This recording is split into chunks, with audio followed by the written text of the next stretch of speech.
তোমাদের তো এই প্রাইমারি স্কুলে তুমি পড়ো নাকি? আচ্ছা, এই যে কারেন্ট নাই, এই জায়গায় তোমার কোনো সমস্যা আছে? হ্যাঁ, আমাদের অনেক গরমের সমস্যা হয়। আচ্ছা চাচি, আপনার বাড়ি কোনটা? আমার বাড়ি এই গাছিবেরি। এই গাজীবাড়ি। এই যে কারেন্ট নাই গত 4 দিন ধরে, আপনাদের কি কি সমস্যা হইতেছে? সমস্যা ফ্রিজের সমস্যা, আমাকে নিজেকে সমস্যা, সব সমস্যাই কারেন্ট না থাকলে। গরমের জ্বালায় থাকতারি নিয়ে, ফ্যান চলে না, টাহা চায়, টাহা জোগাড় করতে নিয়ে অফিসে দিতারি নিয়ে কারেন্ট নাই না। বাউফল থানা মদনপুর ইউনিয়ন গ্রাম দ্বীপাশা 2 নং ওয়ার্ডে গত 4 দিন আগে 2টা ট্রান্সমিটার চুরি হয়েছে। সম্বন্ধে আমি আপনাদের একটা ভিডিও দিচ্ছি, অবশ্যই আপনারা সবাই দেখছেন। সো এখন পর্যন্ত কারেন্ট আসে নাই, 4 দিন হয়ে গেছে। সো অনেক লোক অনেক কষ্ট করতে আছে, ঠিক আছে? আচ্ছা, কারেন্টটা কি কারণে আসে না আমি সবার কাছ থেকে জানবো। আর একটা কথা হচ্ছে যে ট্রান্সমিটার যদি বাস্ট হয় তাহলে ট্রান্সমিটারের দায়িত্ব নেয় বিদ্যুৎ অফিস থেকে, ঠিক আছে? আর এখন চুরি হয়েছে, তাই এটা দায়িত্বটা কারা নেবে? এটা তো তাদের দায়িত্বটা নেওয়ার কথা নাকি? এখন সাধারণ মানুষ কি কিসের জন্য কষ্ট করবে এগুলো? আর আমি এই বিষয়ে শুনছি যে টাকা না দিলে নাকি তারা লাইন দেবে না। তো আমি একটু সবার কাছ থেকে বিস্তারিত শুনি। বলেন তো যে কি হয়েছে কাহিনীটা। আমি আজকের বাগুয়াল গেছি ওই বিদ্যুৎ অফিসে। তা বিদ্যুৎ অফিসে বলার পর একটা দরখাস্ত লই গেছি আমার। তারপর জিঙ্গেছে কোন দিন কারেন্ট করছে। তা আমি কইছি কি বিয়ে জানি কথা কইলাম 13 তারিখ বুধবার দিন রাত্রে। তারপর কই স্যার, আমরা সাধারণ জনগণ আমরা অনেক কষ্ট করতে আছি, আমরা এই বিদ্যুৎটা আমাকে ওই ট্রান্সফারটা চুরি করি, আমরা একটা পাইতেও আছি না, আর কোনো কার্যকর্য কিছুই আমরা দেখতে পাচ্ছি না। কোন দিন গেছে? আমি কই স্যার অমুক দিন গেছে। তাই হ্যাঁ কয় তাহলে ইয়ার অর্ধা খরচা দিতে হইবে, দিয়ে এইবার আমি গো লাইন এই মিটার নিতে হইবে। এই ঘটনা কি আজকের? আজকের এই মাত্র গেছে, এই গেছে সামনে লাগ গেছে, কেটা চাচা গেছে? আচ্ছা, চাচার কাছ থেকে আমরা একটু শুনি। আচ্ছা চাচা, কি হয়েছে কাহিনীটা আপনি একটু বলেন। আমরা ওই এমপির দ্বারে গেছি, মাসুর সাহেবের দ্বারে।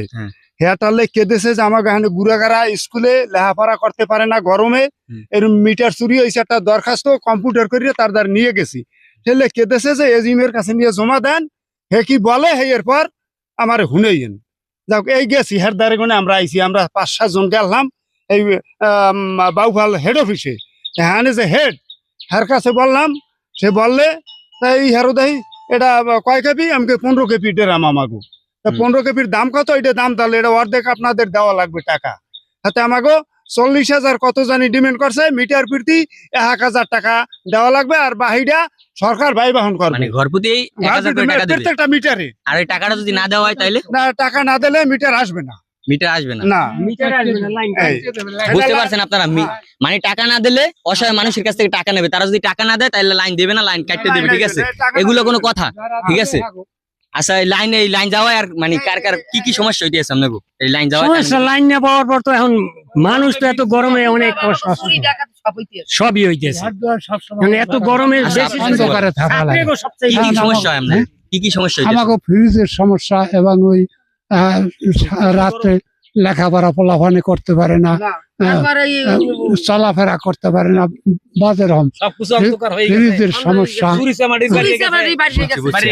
চাচা কিছু বলেন। হ্যাঁ, মানে এই যে বিদ্যুৎ অফিসে যারা গেলেন, এমপি সাহেবের সাথে সাক্ষাৎ করার পরে যে রিকমান্ড দরখাস্ত জমা দিয়েছেন, এর যথাযথ ব্যবস্থা এমপি সাহেবের মাধ্যমে গণপ্রজাতন্ত্রী সরকারের কাছে আমি আকুল আবেদন জানাচ্ছি, যাতে এই বিদ্যুতের গরম থেকে এই জনগণ রেহাই পাইতে পারে, বাঁচতে পারে।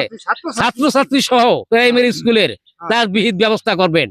ব্যয় যখন ট্রান্সমিটার বাস্ট হয়ে যায় তখন তো বিদ্যুৎ এটা সংগ্রহ করে, তখন তো আমাদের টাকার চাইরা। যখন খাম্বা দিয়েছে, লাইন দিয়েছে, সরকারি ভাবে দেওয়া হয়েছে, জনগণের কাছ থেকে তো টাকা নেওয়া হয় নাই। কিন্তু পাবলিক একটা চুরি হয়ে গেছে, সেখান থেকে কেন ওই গ্রাহকের কাছে টাকা দাবি করছে?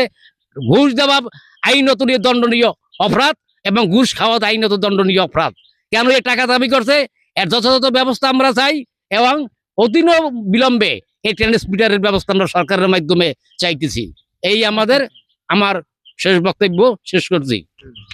এই কারেন্ট যাওয়ায় কি স্কুলে কোনো সমস্যা হইতেছে? হ্যাঁ, সমস্যা হইতেছে। কোমলমতি শিশুদের লেখাপড়া ব্যাগ্নি করতেছে, পরীক্ষা চলতেছে, পরীক্ষা ঝামেলা হইতেছে, পোলাপান অসুস্থ হয়ে পড়ে, বিভিন্ন সমস্যা আছে। বুঝতেই তো পারলেন, সামনে একটা প্রাইমারি স্কুল আছে।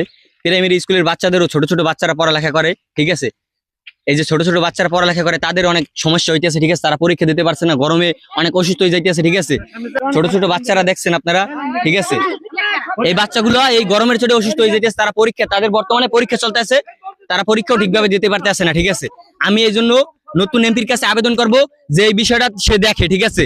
সে যেন দ্রুত কারেন্ট আনার ব্যবস্থা করে, ট্রান্সমিটার যেন নতুন লাগায়, ঠিক আছে? এবং সাধারণ পাবলিকের কাছ থেকে যে 1 টাকাও না নেয়, আমি তার কাছে এরকম আবেদন করবো। আর ভিডিওটা প্রচুর পরিমাণে সবাই শেয়ার করে দেবেন, যেন এমপির কাছে যায়, এমপি যেন দেখতে পারে এবং সারা বাবু থানার মানুষ যেন দেখতে পারে, ঠিক আছে, যে তাদের কাছে টাকা চাইতে আছে এই ঘটনাটা। আসসালামু আলাইকুম, ধন্যবাদ, সবাই ভালো থাকবেন।